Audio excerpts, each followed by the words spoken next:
Hi, Andy. Hi, Victoria. Today we have Amita Nathwani, who is an Ayurvedic practitioner, and she actually teaches in our fellowship program.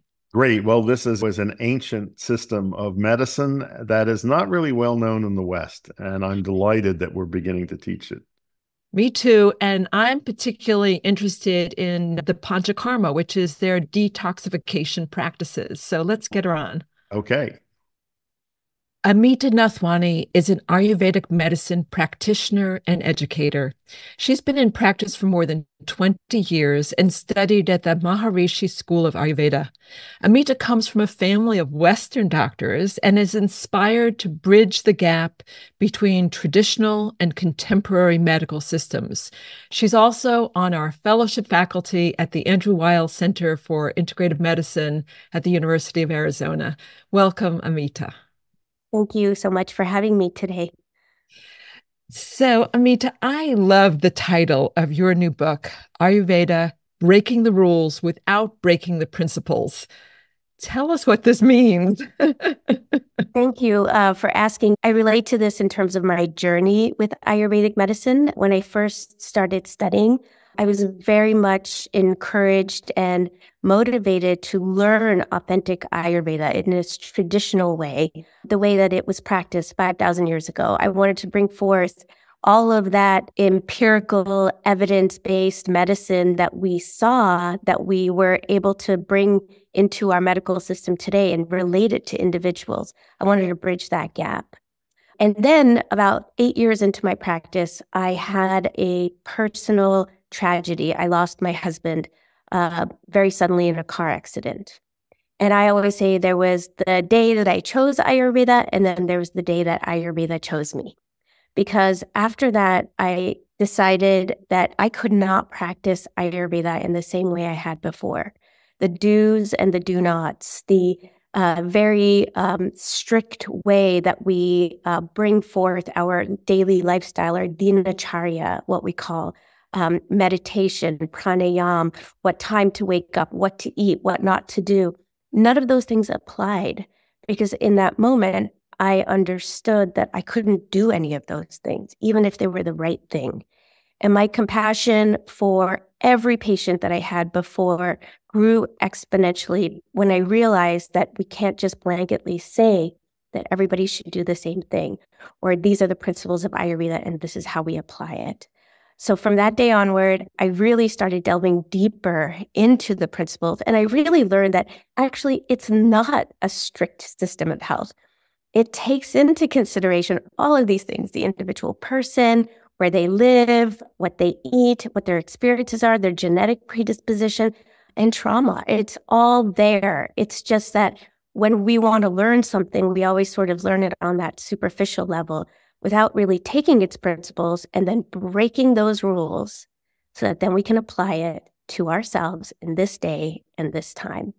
And that inspired my book. So nothing I wrote, I remember my teacher hearing about the title of my book and he sort of gasped. And then he actually read the book and he said, actually, you're still talking about Ayurveda, but you're just bringing it into a different time and place now.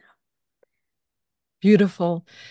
I have to say, one of the things that I find remarkable about Ayurveda is that centuries ago, there was this recognition of the importance of emotional health and the impact of trauma, and even the awareness that these could potentially be sources of what are called toxins, actually, in Ayurveda, and that there would be an approach to help reduce these toxins in addition to the more common ones that we're aware of, like physical toxins or emotional toxins, or food is toxic sometimes. So yes, exactly. We have a particular approach in Ayurveda. It's called Panchakarma, and it's like a detoxification technique that we do, but it's oftentimes recognized as being something that is related to simply chronic disorders or environmental pathogens. But one of the things that we're starting to recognize more and more is that it's really useful in the toxicity we have through stress and trauma. We see it. In fact, there was a study done in 2016 by the Chopra Center, and they did a study with 65 healthy adults and measured the outcomes of systemic inflammation in the body. And they found that those who had gone through the Panchakarma techniques over 6 days, actually, we started to see more and more systemically that they were feeling more relaxed and happier, and we were able to actually measure that. So it's so beautiful to see how much something that we do on a physiological level can impact us on an emotional level. I'd like to make a nitpicking comment, and then I have a question. I hear a lot of doctors say Ayurveda, and it bothers me. It's Ayurveda. One of the Vedas, these are the ancient texts, is called the Ayurveda. So it's Ayur, not Aru. The other thing, I have experienced Panchakarma in India. I was at an Ayurvedic spa in South India, although Ayurveda originated in North India. But I went through the Panchakarma technique.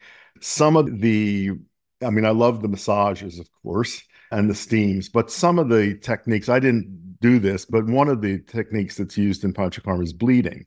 And in India, that's often done with leeches or venesection. Clearly, that's not going to fly in the West. Another was one morning began by drinking a glass, I think it was about 8 ounces of ghee, which I really had to grit my teeth and do. That goes against all my principles.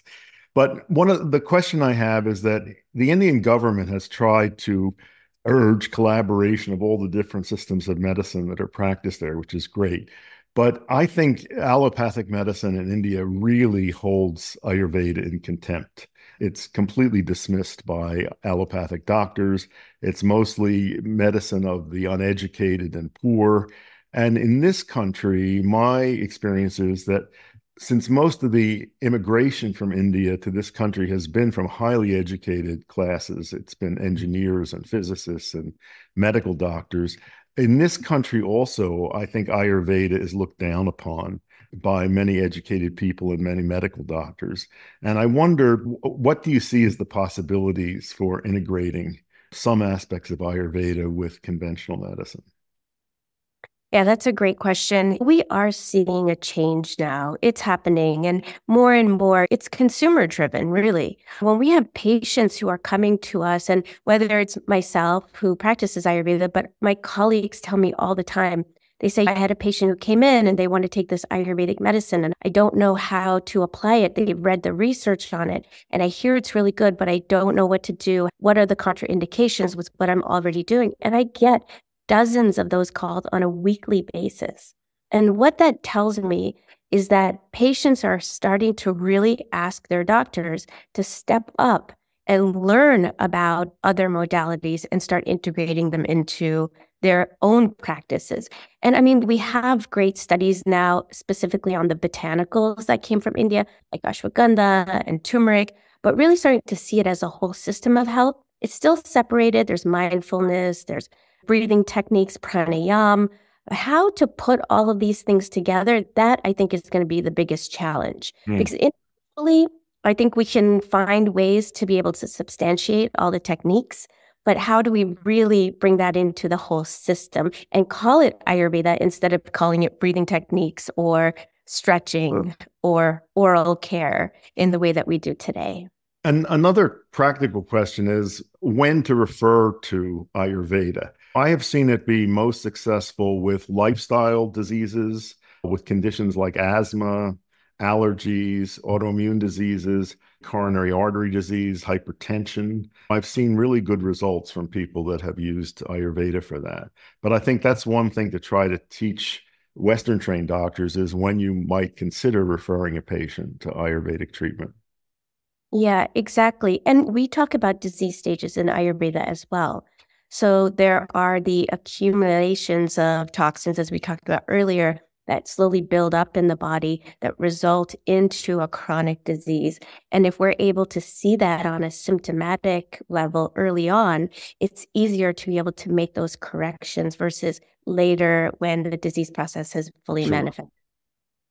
Andy, you know this, and Amita, you may as well, but we have many of our fellows in integrative medicine who are of East Indian heritage. And they often were trained deeply in conventional medicine, and they found something was missing. And then they began to think, my grandmother used to give me this tea, or she used to recommend this remedy. And they begin to learn what is really part of a traditional system that was part of their heritage and use it quite deeply. Yeah, it's interesting you say that. I was just mentioning the other day about how many of the students who come through the fellowship program who are from India talk to me quite a bit about how can they bridge that gap, because for them, they have that deep understanding of Ayurveda from their heritage, but clinically, they practice conventional medicine. And they've never been able to put the two together or contend with it. They're not really sure how to substantiate one or the other or even make those translations. And one of the issues I think that we've really had the uphill battle in Ayurveda is that because the texts are written in Sanskrit, translation of pathophysiology from Ayurveda into conventional medicine has been very difficult to do. And admittedly, I take a lot of liberties. All my professors tell me that I take a lot of liberties, but in order to fully be able to explain this process, we have to be able to find that correlating language. And I think that's the place we're coming to in our society today is, are we coming together to speak the same language? Are we here for our patients? Or are we still going to continue to be separated by needing it to be the right way or keeping the purity of the knowledge? How do we do that and still bring it to a place where it can be applied for everyone? And that's the challenge we have now.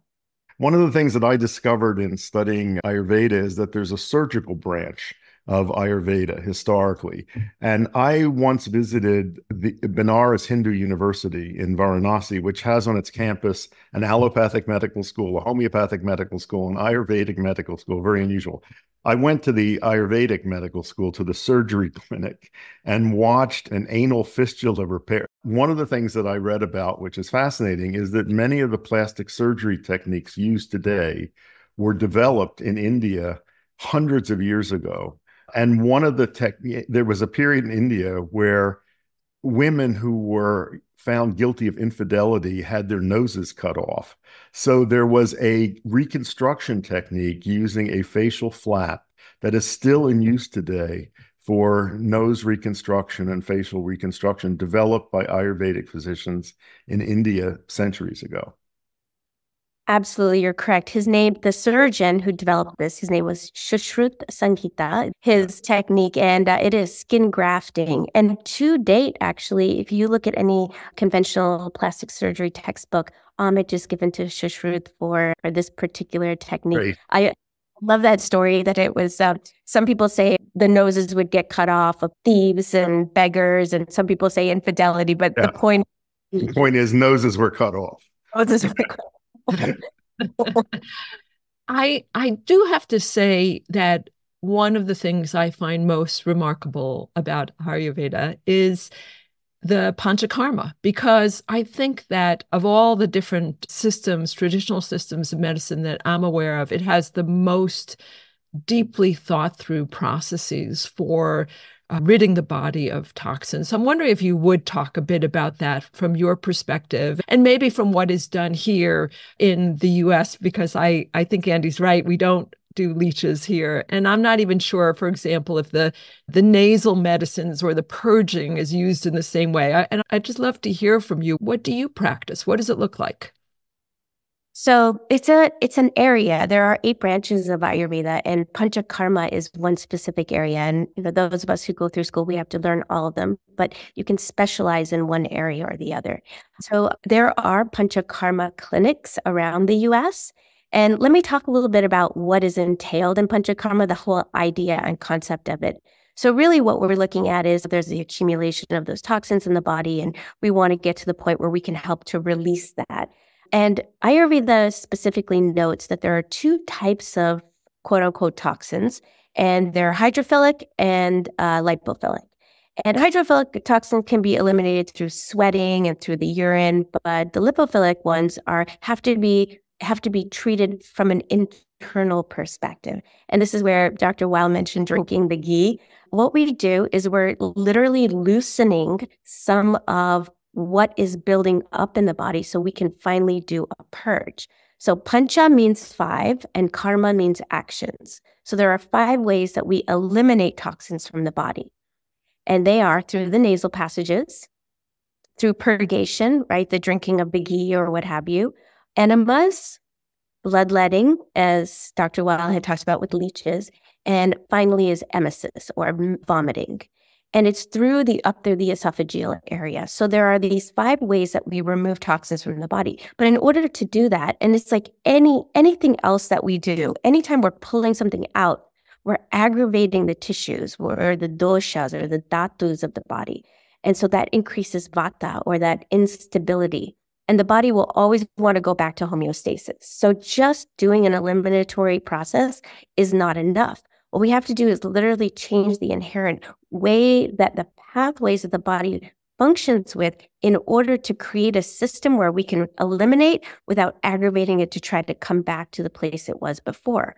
And these are all the beautiful, luxurious treatments we get prior to eliminatory ones that feel good, like the massages and the sweats, and even in some cases, taking in some oils. Like when we do enemas, we will always do a restorative enema first with oil to hold before we do the eliminatory enema to release. And this is the way that we can help to kind of change the way the body's responding to us removing things without it creating a constricting quality to maintain that same process of disease we were used to being in.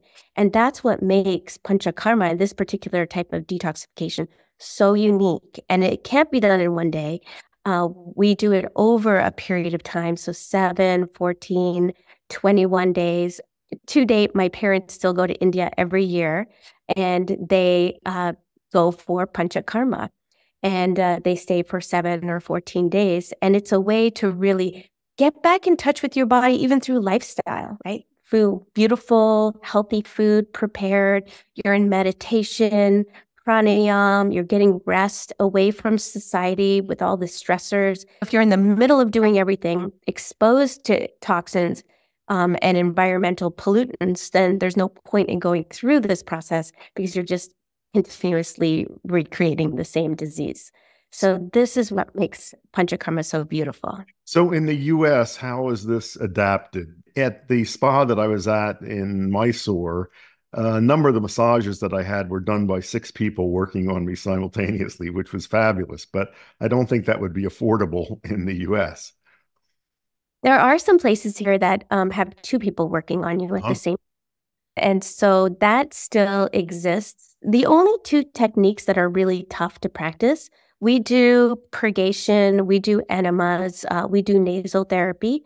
Those are safe. We have the tools and techniques to be able to do that. Even when we talked about surgical techniques, we've learned how to remove polyps from the nasal passages. Again, somewhat archaic and medieval, but quite effective. But the 2 techniques we don't do is leeching and emesis. And 2 of those are more difficult to do here in the United States. So we do find alternative ways of providing those. I, for one, will recommend patients go to traditional Chinese medicine practitioners because it's through needling that they can do some bloodletting. It's not the same as leeches. They don't come to the lymph nodes and pump the lymphatic system that way, but we still are able to do that to a certain extent. Chelation therapy, even giving blood on occasion, I'll recommend that. So there are ways that we work with it, but the typical traditional way of doing Panchakarma is best done in facilities that can provide all of those techniques. And who would you recommend it for? Where are the indications? So first, let me tell you who it's not recommended for. Oftentimes, if one has weakness or debilitation, in those who are too young or too old. Also, for those who are underweight, the inherent idea of cleansing is removing. And so when we're removing anything from the body, we want to ensure that we're also not debilitated, further removing from anyone who needs to build instead. So in those cases, we would do what's called rasayana, which is bringing in and building the body up. So those are cases where we would be more cautioned. Chronic diseases and disorders are really the primary place where we will start to refer patients for Panchakarma. In traditional Ayurveda, it is something that people just go to yearly, just for general yearly cleansing, like my parents do. So for us, what I recommend is if we're eating well and we're exercising, just making note of the rejuvenative qualities that we're looking for within ourselves. We do want to perform some of these processes, but not necessarily all 5 of them, because then they are disease oriented. So for blood disorders, we will focus more on that rakta moksha, that bloodletting. Or for those who do have a tendency toward GI disorders, we're going to look more at doing enemas or purgation. Andy, I always love your first rule of detoxification, which I think is worth bringing forth in this conversation. That is, stop putting toxins in. So really become aware of the toxic elements in your environment, everything you're in contact with, your food, the water you drink, and do your best to minimize intake of toxins. And sometimes you even talk about those emotional toxins. Absolutely, yeah. You talk about a news fast. I wonder about some of what you're describing, Amita, being gained from going to some beautiful resort for a week and letting go of some of your responsibilities and taking daily walks and eating healthy food as a maybe more typical American version of what your parents are doing. Yeah. And I mean, this really comes down to why are we getting away to do these things? Why can't we bring them into our life today? My area of specialty in Ayurveda is digestive disorders and psychiatry. And I really like approaching who we are, what we're doing from that place of truly asking ourselves, what do we want in the world? What is it that we're looking? Who do we want to be? How do we want to show up?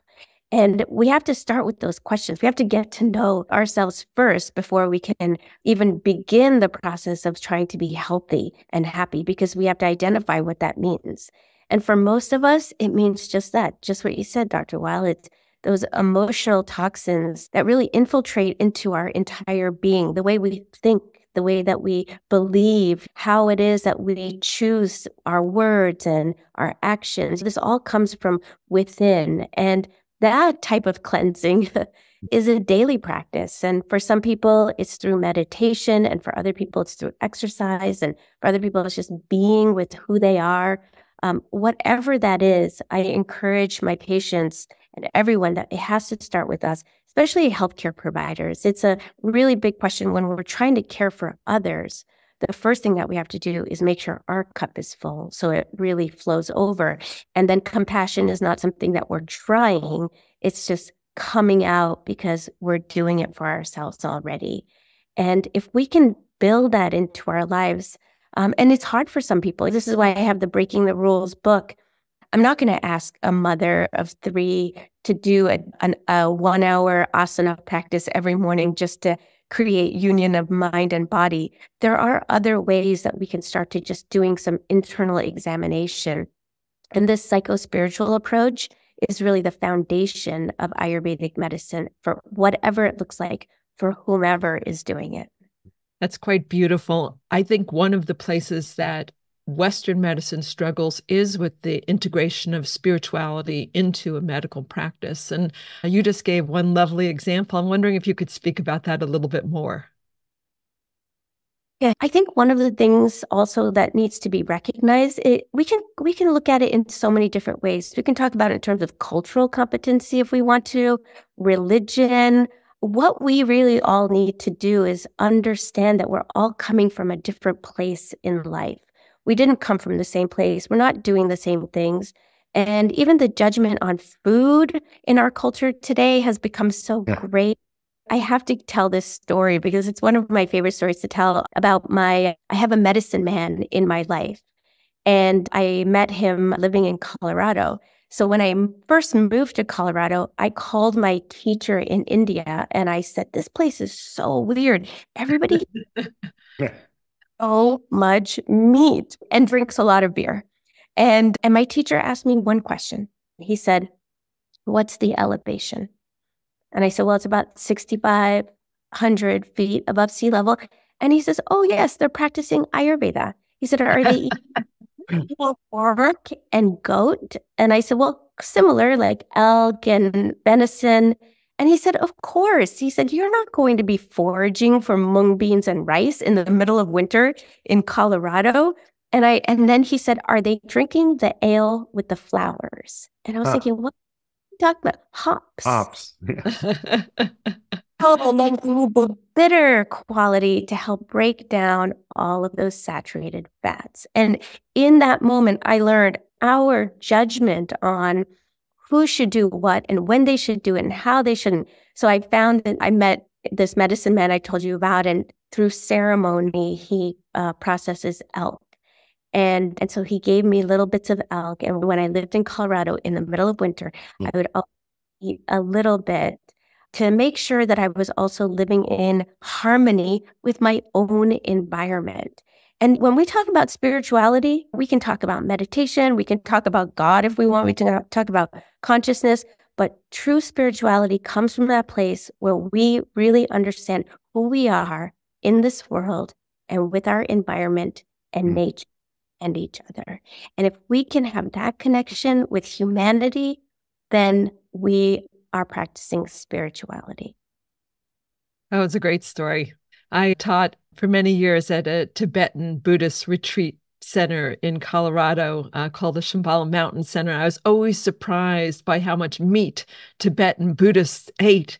And I was, how could this be? They don't even kill a fly. If there's a mosquito in the room, they try and shoo it out instead of killing it. And yet they eat meat. And I think the story you just told, I mean, that's the food that was available when you were up in the Himalayas. One of our friends just passed away, as you know, and she had a lot of connections with the Tibetan community and would often have groups of Tibetan monks come in. And someone I know who cooked for her told me that when the Tibetan monks were here, all they wanted to do was drink Coca-Cola and eat beef. There's also a great story about Maharshi Mahesh Yogi, a teacher of meditation. He once had a place where people would go so that they could meditate year-round and all the time. One of the things that happens is that when we're in that place of meditation all the time and we're not here in the world, we become very ungrounded. And so bringing in foods that are denser in is really important. So from an Ayurvedic medicine perspective, we would talk about it being vata aggravation, and we need to create that groundedness. And there's a story of someone who was meditating for about a year straight with this teacher and actually just lost it and was unable to communicate and was talking in circles.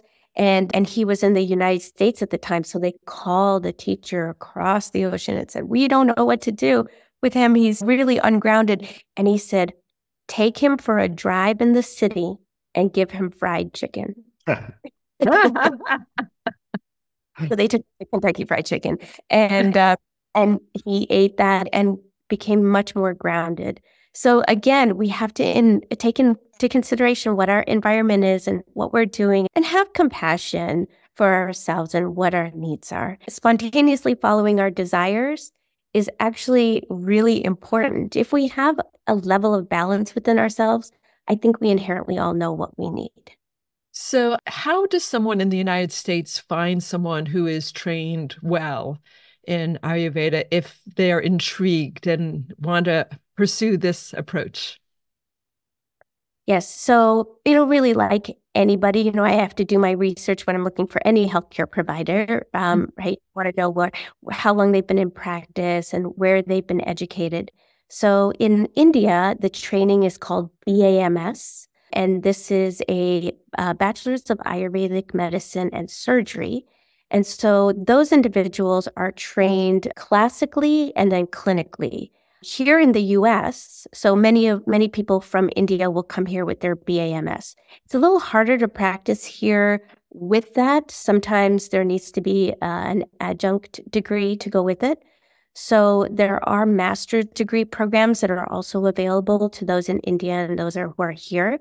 So usually what I let people know is make sure that the person that you're going to see has some experience in practicing Ayurveda, has studied for at least 4 to 6 years, because our traditional training is not just in Ayurveda, but we need to learn anatomy, physiology, some of the basic concepts of understanding how it is that the body works. Unfortunately, because Ayurveda is not regulated here in the US, like traditional Chinese medicine is, and there's accreditation for that, it can be a little tough because there are 1-year and 2-year programs available. And you just want to be able to talk to your provider and make sure that they have the experience.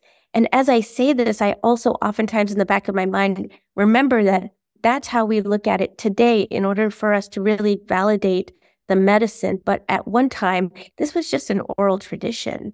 And it was passed down from generation to generation, and the training was a lifelong journey. And so, however, at this time you can look at it, it's really important to really investigate. There are organizations here in the US, NAMA, the National Ayurveda Medical Association in particular, does board certify individuals who have gone through the training so that there can be some affiliation. And that's a really good place to start as well. This has been a wonderful conversation. Thank you so much for sharing your experience and your wisdom, and thank you for teaching in our fellowship program. Yes, indeed. Thank you. And I just want to thank you, both of you, Dr. Maizes and Dr. Weil, because of the work that you've done to set the foundation. We can bring Ayurvedic medicine more and more into academia and conventional medicine and give doctors who are interested in learning more the opportunity to do so. So thank you very much for everything that you do.